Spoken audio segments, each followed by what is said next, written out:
At 6 in the morning, during a brutal winter storm, the HOA decided my snowblower was the problem, but they had no idea that one forgotten property detail would soon trap an entire neighborhood behind their own arrogance.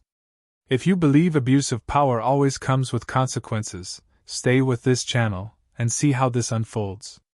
Winter arrived hard that year, the kind of winter that didn't ask permission and didn't care about schedules, alarms, or comfort. Snow piled up overnight, thick and heavy, sealing driveways before most people even woke up. I had lived in that neighborhood long enough to know that if the snow wasn't cleared early, everything turned into chaos by morning. Cars slid, emergency vehicles struggled, and people panicked over being late. Clearing snow early wasn't a hobby for me, it was a habit formed through years of living there and looking out for myself and others. Every morning before sunrise, I followed the same routine. Coffee, boots, gloves, then the steady roar of the snowblower cutting through silence. It wasn't reckless or careless, just efficient and necessary. I stayed within local noise rules, respected property lines, and kept everything contained to my land. Neighbors had grown used to it over the years, some even grateful when they stepped outside to find their driveways passable. That routine was never questioned until the HOA decided that control mattered more than common sense. The message came without warning, slipped under my door like a threat disguised as policy. According to the HOA, operating a snowblower at 6 in the morning was now considered disruptive, regardless of weather conditions or safety concerns. The notice referenced community peace, aesthetic standards, and newly interpreted quiet hours that somehow applied only when they wanted them to. There was no discussion, no meeting, just an order and a warning of penalties if I didn't comply immediately. I stood there reading it while snow continued to fall, watching accumulation erase the work I had already done. The timing felt deliberate, like they wanted to catch me off balance. This wasn't about noise, because the same HOA had ignored construction crews starting earlier in the year. This was about reminding residents who held authority, and who was expected to obey without question. The fact that it targeted something as practical as snow removal made it worse. That morning, I followed the order and shut the machine down. Not because I agreed, but because I wanted to see how far they were willing to take it. By mid-morning, cars were stuck, tempers flared, and complaints flooded the same HOA inbox that had silenced me hours earlier. The irony was thick, but the HOA response was colder. They blamed residents for not planning ahead and reminded everyone that rules existed for a reason. Responsibility was being shifted, and I was being positioned as the problem. As the day went on, the pressure increased. Emails arrived warning me against future violations, each one more aggressive than the last. They referenced fines, legal review, and enforcement actions, all over a snowblower used on my own property. It was clear they expected submission, not conversation. They wanted precedent, someone to make an example of, and I happened to be convenient. Halfway through dealing with that day, exhaustion set in, not just physical, but mental. I remember leaning against the kitchen counter, realizing how draining it was to be treated like a problem for doing something responsible. If this story feels familiar to you, if you've ever been worn down by people who confuse authority with entitlement, take a second to support this channel, because telling these stories honestly takes more energy than it seems. What bothered me most wasn't the restriction itself, but how casually it was enforced. No concern for safety, no acknowledgement of weather conditions, just control delivered through paperwork. The HOA wasn't solving problems, it was creating them, then blaming residents for the fallout. That pattern wasn't new, but this was the first time it landed squarely on me. That evening, I started reviewing property documents I hadn't looked at in years. Deeds, surveys, old development maps, the kind of paperwork most people forget once they move in. I wasn't searching for revenge, just clarity. When authority starts pushing boundaries, the smartest response is understanding exactly where those boundaries are drawn. Paper doesn't lie, even when people do. As I studied those documents, something subtle stood out, a detail easy to overlook if you didn't know what to look for. It didn't feel dramatic at first, just quietly important. A notation, a boundary reference, a right that had never been discussed in HOA meetings. I set it aside, not fully grasping its weight yet, but aware enough to know it mattered. That night, snow kept falling, untouched and accumulating, while the neighborhood struggled through the consequences of a rule made without thought. I went to bed knowing something had shifted. The HOA believed it had asserted control, but in reality, it had drawn attention to a line it never should have crossed. And once lines are crossed, they can't be unseen. The next few days made it clear the HOA never intended to treat the Snowblower issue as a one-time dispute. What began as a single notice quickly turned into a campaign of pressure that crept into every corner of daily life. Emails arrived at odd hours, each one colder than the last, repeating the same authority-heavy language while adding new threats. The tone suggested I had crossed an invisible line and needed to be reminded of my place. It was no longer about noise or snow. It was about compliance. By the second morning, the consequences of their decision spread across the neighborhood. Cars spun uselessly on icy inclines, delivery trucks refused to enter unplowed streets, and parents struggled to get children to school safely. Complaints poured in, but instead of reversing course, the HOA doubled down. They sent a community-wide message stating that personal inconvenience did not justify rule violations. Responsibility was framed as obedience, and obedience was presented as virtue. Watching that unfold confirmed they were more invested in control than outcomes. The pressure shifted from general enforcement to personal targeting. I received formal warnings referencing sections of bylaws that had never been enforced before. The language was legalistic, designed to intimidate rather than clarify. Each notice hinted at legal review and escalating penalties if I continued to question authority. The Snowblower ban became a symbol, a test case to show others what happened when someone resisted quietly but firmly. Neighbors who once waved openly began avoiding eye contact. Conversation stopped mid-sentence when I approached. The HOA didn't need to issue orders for isolation to work, fear handled that efficiently. A few residents reached out privately, sharing frustrations and anger, but always with the same caution. They asked me to be careful, to consider backing down, to protect myself. Their concern was genuine, but it also reflected how deeply the association's intimidation had shaped behavior. By midweek, enforcement visits began. HOA representatives walked property lines with clipboards, photographing minor issues and marking them for follow-up. The timing felt intentional, always early or late, always disruptive. These inspections had nothing to do with snow and everything to do with reminding me that resistance came at a cost.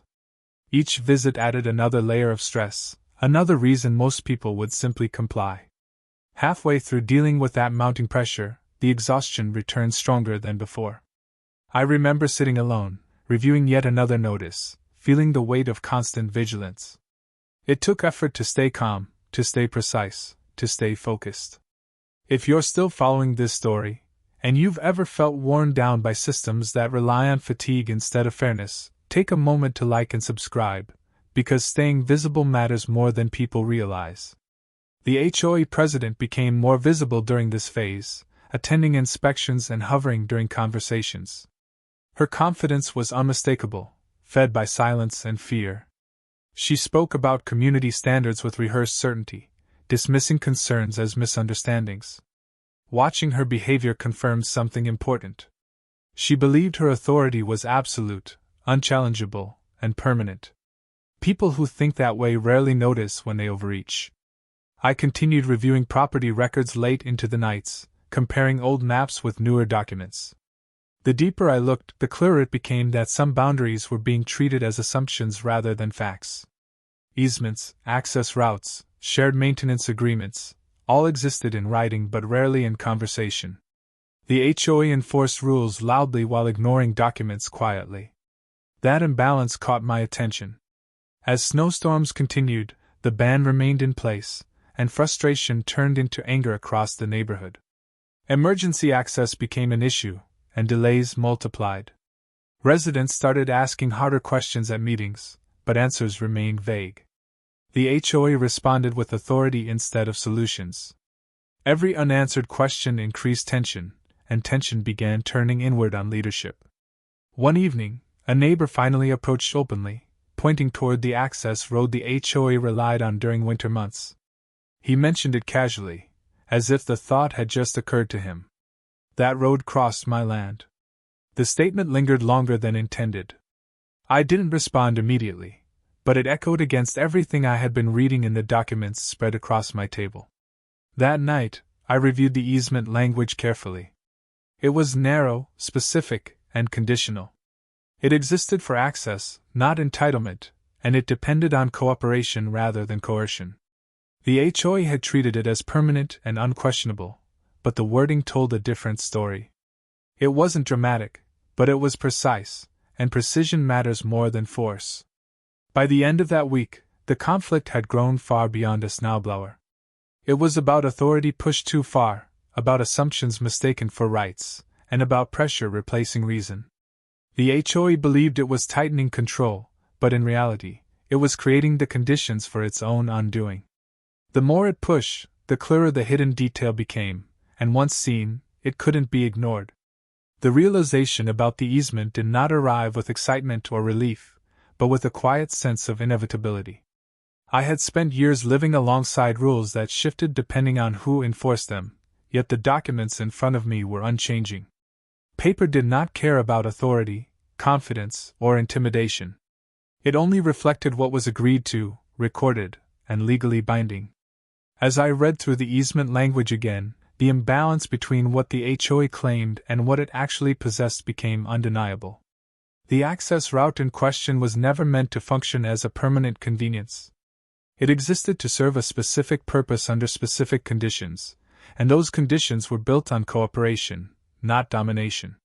The HOA relied on it heavily during winter months, especially when snow blocked secondary paths. Plows, maintenance vehicles, and even emergency access depended on crossing that narrow stretch of my land. Over time, necessity had turned into assumption, and assumption had been mistaken for entitlement. I began noticing how often HOA communications referenced access without ever acknowledging ownership. Language mattered, and theirs avoided precision. They spoke of community rights while ignoring private boundaries. That avoidance now looked deliberate. By pushing enforcement aggressively, they likely assumed no one would challenge them on the finer details. Most people never reread old deeds or maps, especially when daily life demands attention elsewhere. That complacency was their blind spot.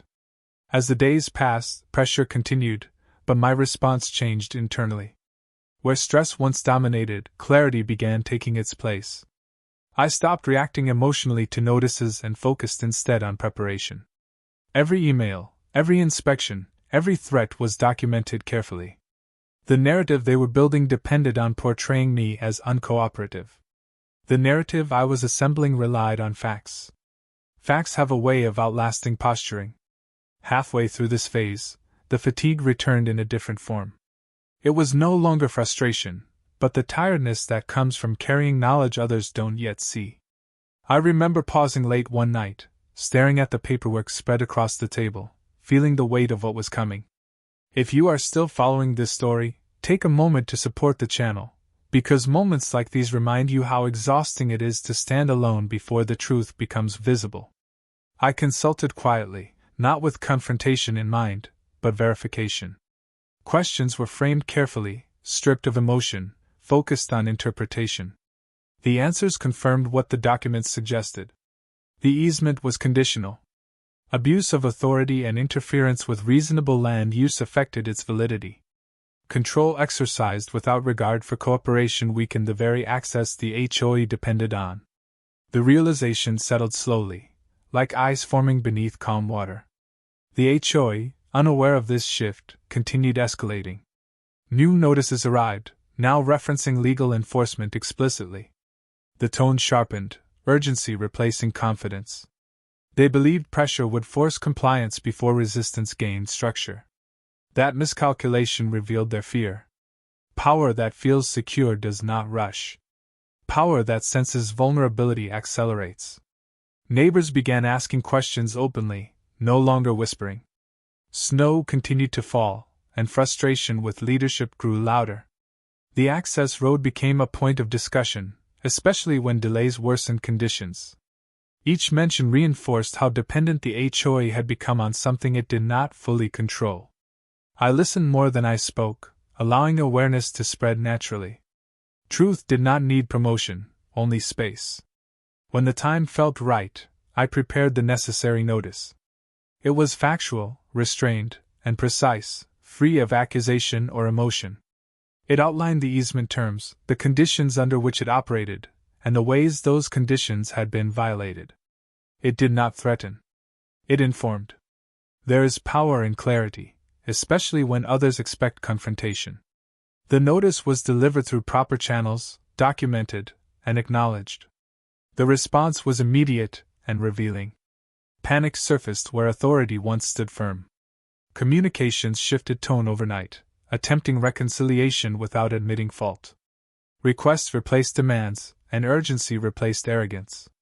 The HOA suddenly wanted discussion, cooperation, and understanding. That reversal confirmed everything. The hidden detail they overlooked had finally come into focus, and with it, their assumed dominance began to unravel.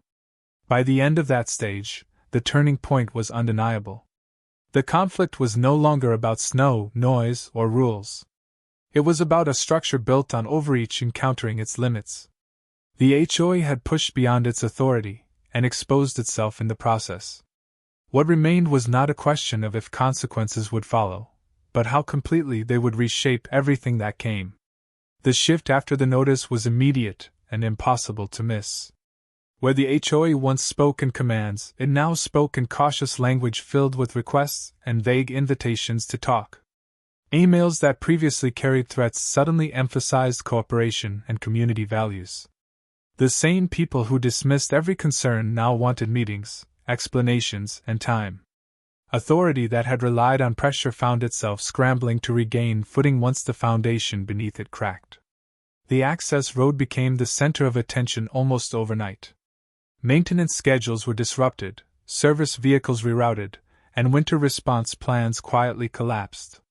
Without reliable access across my land, the HOA struggled to manage even basic operations. Snow removal slowed, emergency planning grew complicated, and the inconvenience they once dismissed now belonged to them. Residents noticed quickly, and frustration that had been redirected for months returned to its source. Meetings grew tense as questions replaced silence. People demanded to know why leadership had pushed enforcement so aggressively without understanding the legal structure supporting the neighborhood. The easement, once treated as unquestionable, was now discussed openly, clause by clause. Explanations sounded thin, rehearsed, and defensive. The confidence that once dominated the room faded into uncertainty, and uncertainty spread faster than fear ever had. Attempts to restore authority followed predictable patterns. Temporary rules were proposed, committees announced, and responsibility quietly shifted toward consultants and third parties. None of it addressed the core issue. The HOA had overreached, and overreach carried consequences. Every attempt to minimize the situation only highlighted how little control remained. Power, once assumed permanent, now depended on negotiation. Halfway through watching all of this unfold, the exhaustion finally caught up with me again. Standing firm for weeks, documenting everything, and absorbing constant pressure took more energy than I expected. I remember stepping back for a moment, realizing how heavy it felt to carry the truth alone until others could see it too. If you've stayed with this story, take a second to support the channel, because real accountability always comes at a personal cost before it becomes public. The turning point came when external advisors reviewed the situation independently. Their conclusions matched what the documents already showed. The easement had limits, conditions, and expectations that had been ignored. Enforcement actions had interfered with reasonable use of private property, undermining the cooperative basis required for access. The findings were calm, factual, and devastating to leadership that had relied on intimidation instead of understanding. Resignations followed quietly, without announcements or statements. Titles disappeared from email signatures, and familiar names stopped appearing in correspondence. Interim management stepped in, prioritizing stability over control. Communication shifted toward transparency, and residents were finally included in decisions that affected them directly.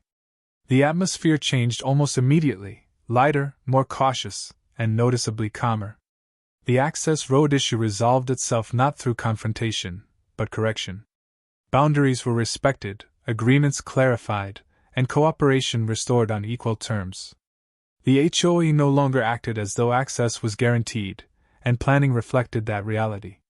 What had once been taken for granted became something earned through respect and fairness. That shift alone reshaped how authority was perceived throughout the neighborhood. Winter continued, but its challenges felt different now.